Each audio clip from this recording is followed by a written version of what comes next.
Well,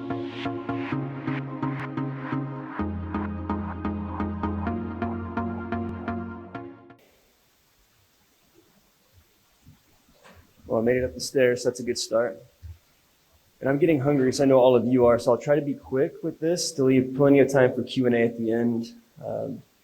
My name is John Fontenot. I'm currently a senior product manager at Lindio, which is a small business loan marketplace. And I founded a startup called Path to Product, which is a three-sided marketplace where we have aspiring PMs on one side who are trying to get the experience they need to get into product management in a way that resonates with hiring managers. Then on the other side, we have experienced PMs who will come in, rate and review the portfolio of projects, which are then passed on to the employers in the platform who are looking to hire junior product talent. So that's what we're building, and I also host Lessons in Product Management podcast. So I'm pretty bought into the whole product management thing as a career. It's pretty much all I spend my time on. And one of the things that comes up often within product circles is OKRs. So by a show of hands, how many of you use OKRs at your organization? Okay, it's about half the room. Cool. By the same show of hands, how many of you find OKRs particularly effective within your organization? That's what I thought. Okay, so let's see if I can make this work. I should have tested this out.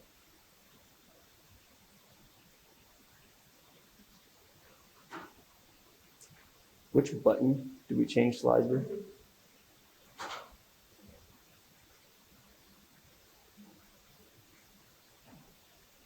I've pressed all three, so.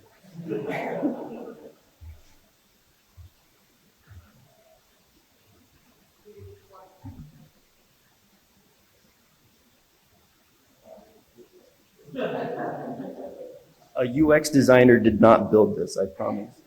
Okay, so to set the agenda, the first thing that we're going to do is define what OKRs are. For those of you who are familiar, hopefully our definitions are similar, but if they are a little different, the first step in alignment is speaking the same language, so I want to make sure that we're doing that. And if you're not familiar with OKRs, then you'll have a good perspective of what we're going to be talking about today.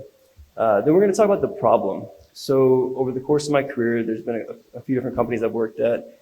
I spent 4 years in Intel Software Group, where OKRs kind of were born. So I'm very familiar with them, and I've seen them not be effective. So I'll call out why. And then the solution I found, kind of stumbled upon it, that I've seen work well as I've implemented it the last few places that I've worked. And then give you some examples of how I've seen the framework be used successfully. So my objective for this talk, before we go eat, is to have you walk away from this with something that you could bring back to your organization and say, this may not be an easy thing to implement, but it's a simple thing that we can implement to try to make our OKR practice more effective and truly create the alignment that we set, that OKRs are built to actually achieve.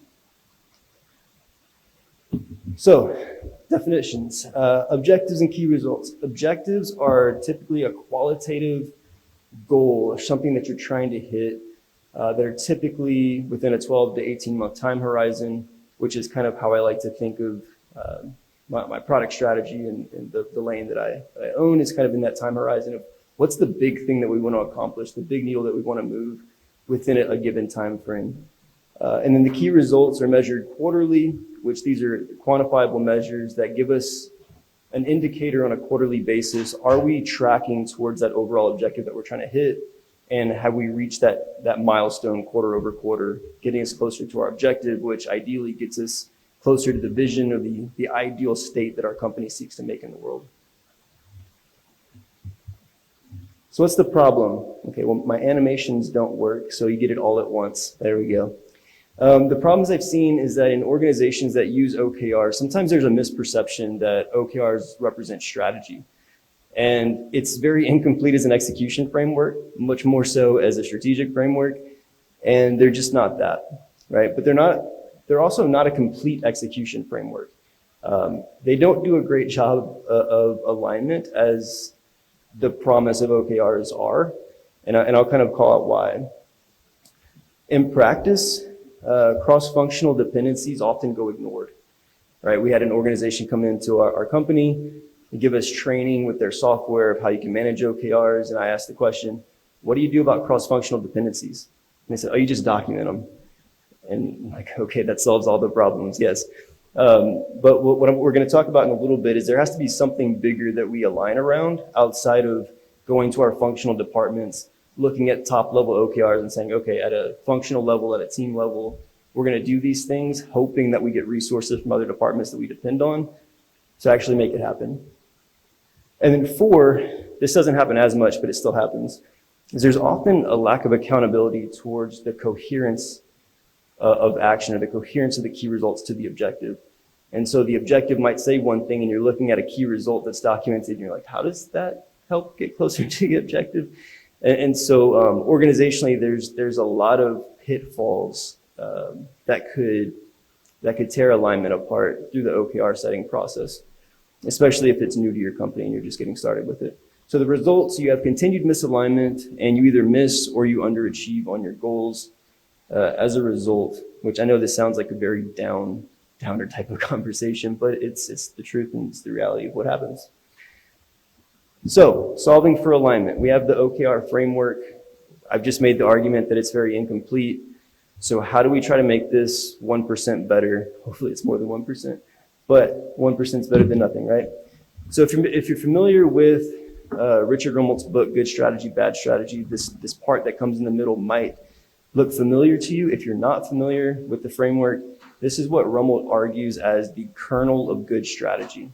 The 3 pieces are your challenge, your guiding policy, and coherent actions. And I kind of stumbled upon this reading the book and thinking about it in terms of how they could work with OKRs.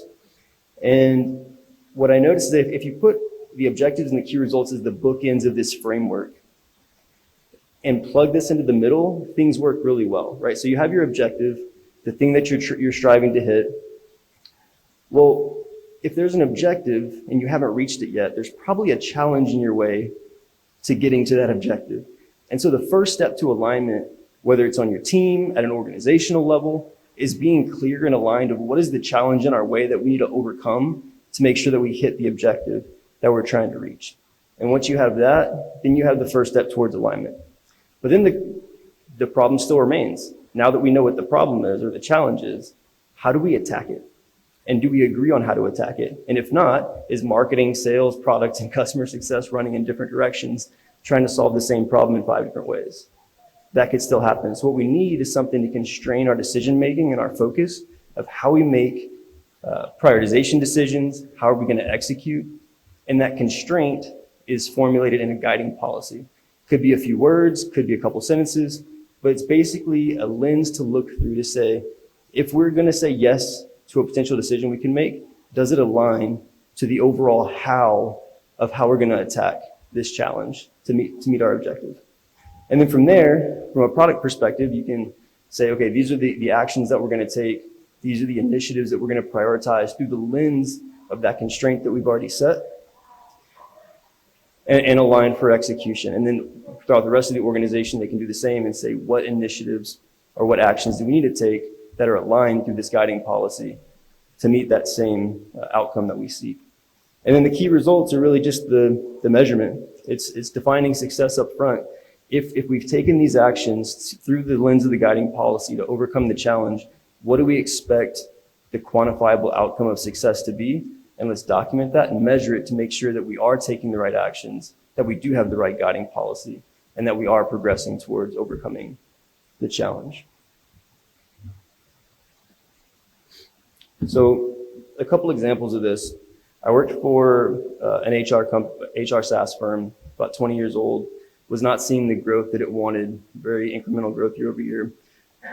And forever the business went to market through a partner channel, so it didn't have its own brand really, and we wanted to shift that. We saw an opportunity as a company to go direct to businesses, still have our partner channel, but try to create a brand of our own and mitigate some competitive threat in our landscape where our competitors were going into a product-led growth motion, and we were still very enterprise sales heavy with an SMB audience and SMB pricing, which if you put those things together, the unit economics don't work very well to try to scale.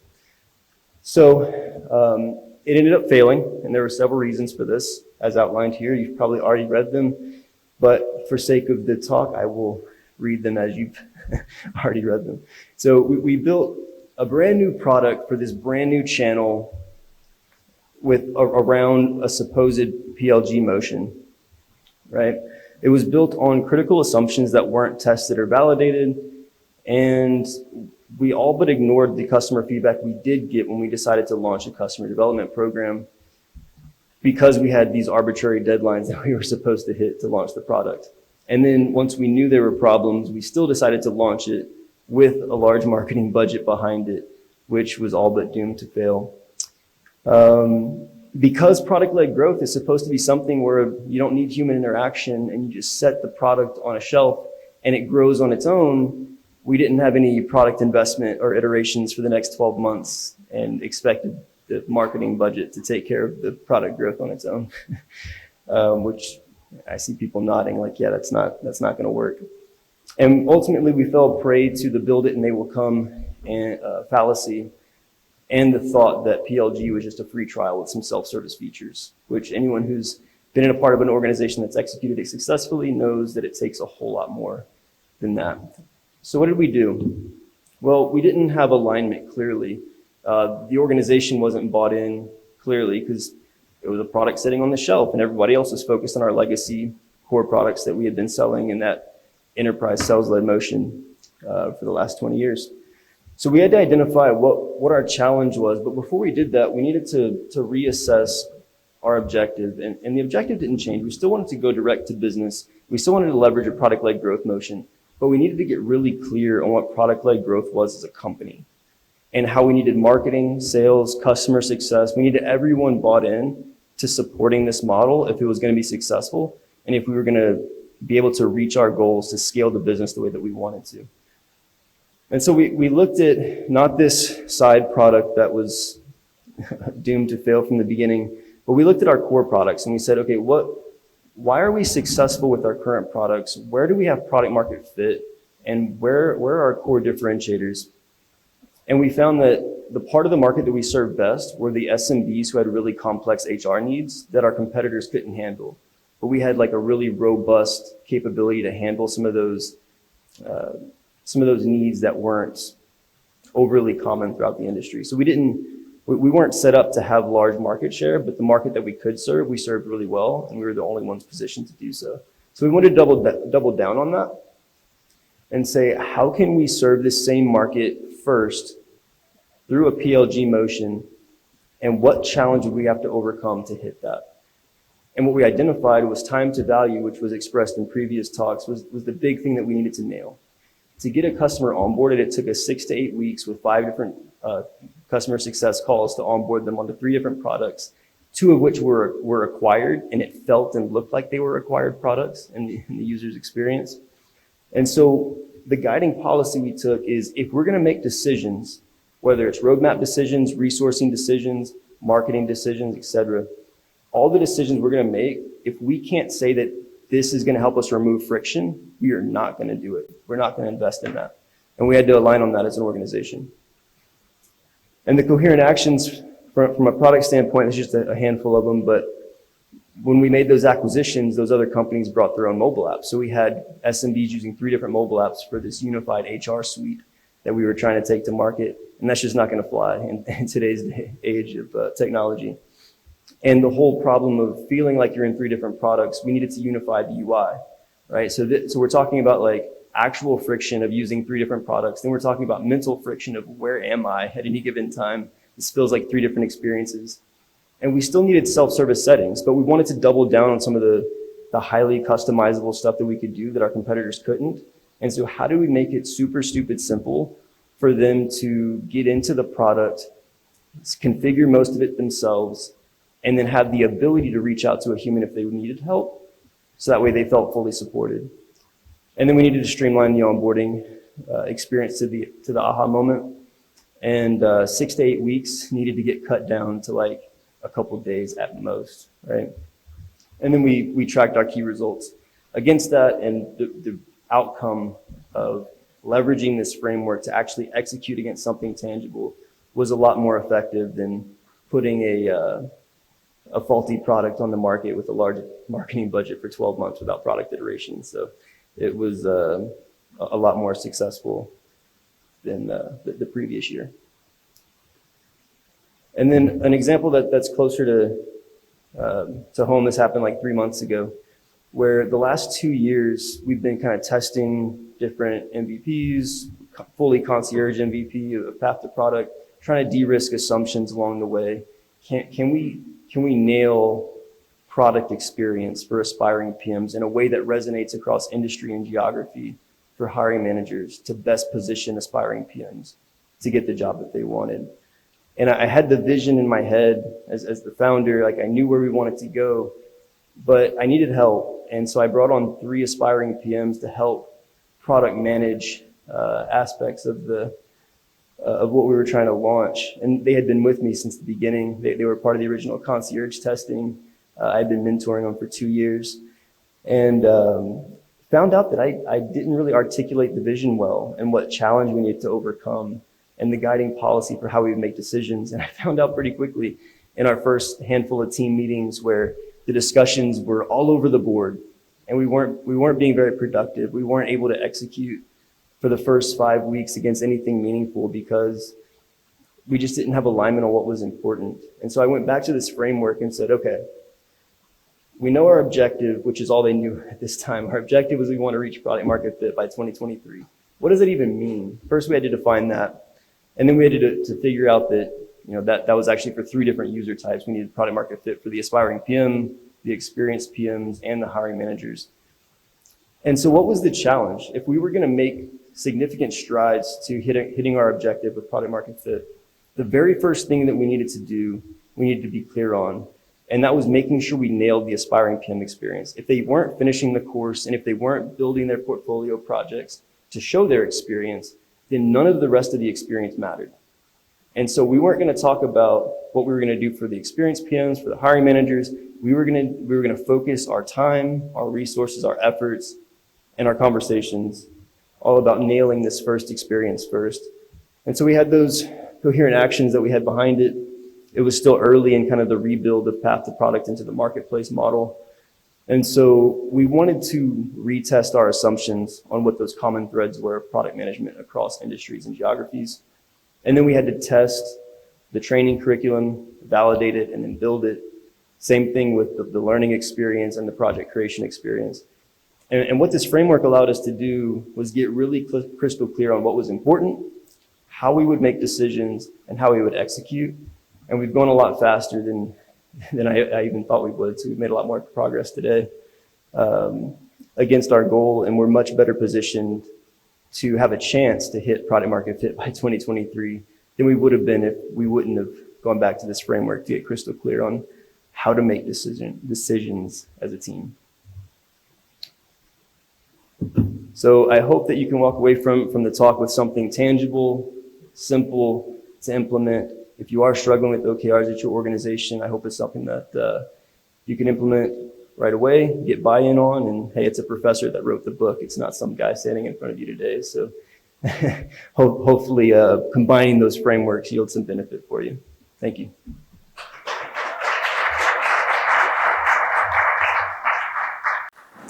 All right.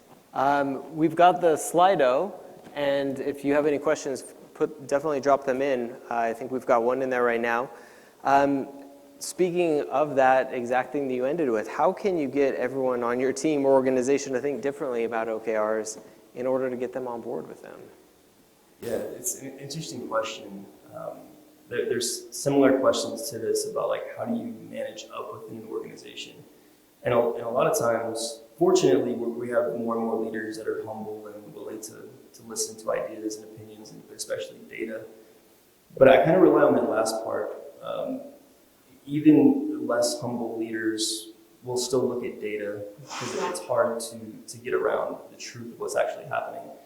And so if you're about to implement OKRs, or if you've already implemented OKRs, I would do the reverse of looking for bright spots. I would look for dark spots and where are things still falling apart and why, and leverage those conversations as a springboard to say, just like we do with our customers, there's a problem and we need to solve that problem, and here's an option that we can look at to go about solving that problem.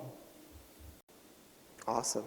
Do you have an example that you've seen when they've been done really well?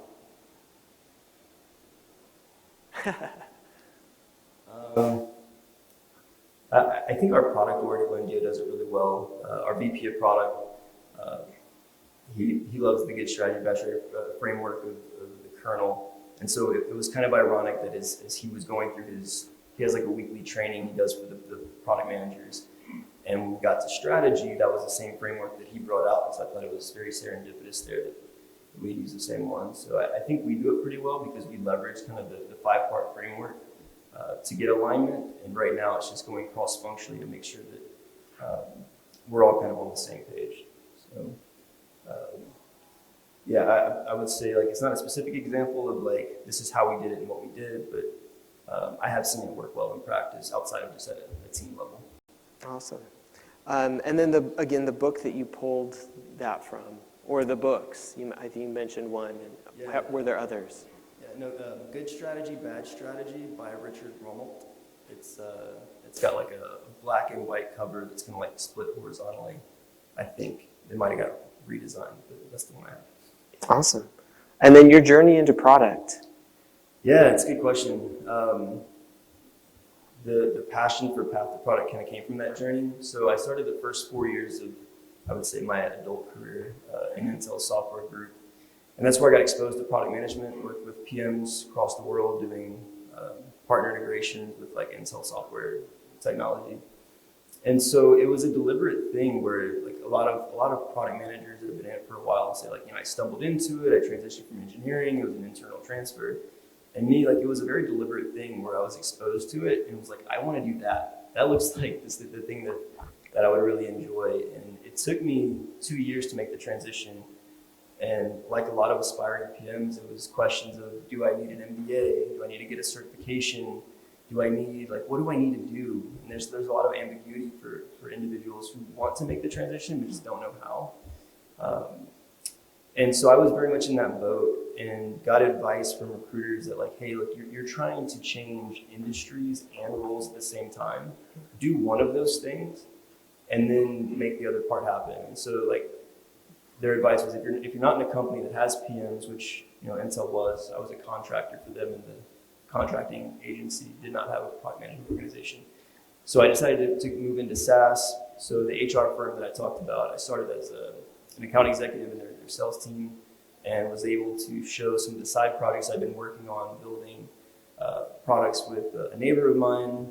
I was getting my MBA at the time, trying to do all the things to get into product, and got a chance. Started out as a UX researcher. That was a gap they had on the team. A designer left. I raised my hand, said I'll step in. I had been studying design, did the best I could, and then got my chance with a few small features, actually instrumenting data and stuff was part of it. And yeah, never looked back. So, just real quick, one of the funny parts to me was like 2 weeks after I got the job, I got like 3 emails from LinkedIn saying, hey, we think you'd be really good for this product manager job. And I'm like, there's no way I'm more qualified 2 weeks after getting the role than I was 2 months ago when I was still trying to get in. That was like the catalyst for Path to Product. But yeah, that's my journey. Yeah, love LinkedIn, right? You might be qualified for this job. All right, last question. What advice would you have for a new PM? That's a good question. Advice for a new PM. There's worn out advice that I'll give, and then there's like practical advice for someone just starting out in a new company. The common advice you get is network, talk to people. That's where Lessons in Product Management, the podcast, came from. Is I just wanted to like meet people and learn and like cut my learning curve, get different perspectives, and it's opened up doors to some cool opportunities. And so I'd say like you don't have to go and start a podcast, but like just find ways to talk to people. I just thought it was less awkward than asking for coffee chats or like a mentor or something. So, but the other part is I have kind of like this very simplified 30 to 60, 90-day framework, right? Where if you're just starting as a new PM in a new company, the first 30 days, like I strongly encourage, focus on your business. Try to learn, what are you trying to do as a company? Network inside of the business. You're going to be meeting with and talking with and relying on everyone in different departments. Go find out who those people are and start building relationships with them. And then in the next 30 days, make it external focused, your markets, your customers, dig into the data that you have, go talk to customers that you have if you can, and then leverage those inputs of internal and external, combine them, and start trying to formulate using that framework, like what are we trying to do as a company? And based on the internal data we have and the external data, qualitative, quantitative that we have, what is the challenge in our way? And then kind of work your way down to figuring out like how can we start formulating a strategy that leads to roadmap initiatives that we can take on to start overcoming it and meet our objective. Okay. Sorry, I go long-winded sometimes. Yeah. All right. You want to let everybody know your podcast real quick too? Oh, sure. It's called Lessons in Product Management. On most apps, if you just type in product management, it should come up top 3. Subtle flex, I know. But but yeah, Lessons in Product Management, it should come up on pretty much any app. Okay. All right. Thank you so much.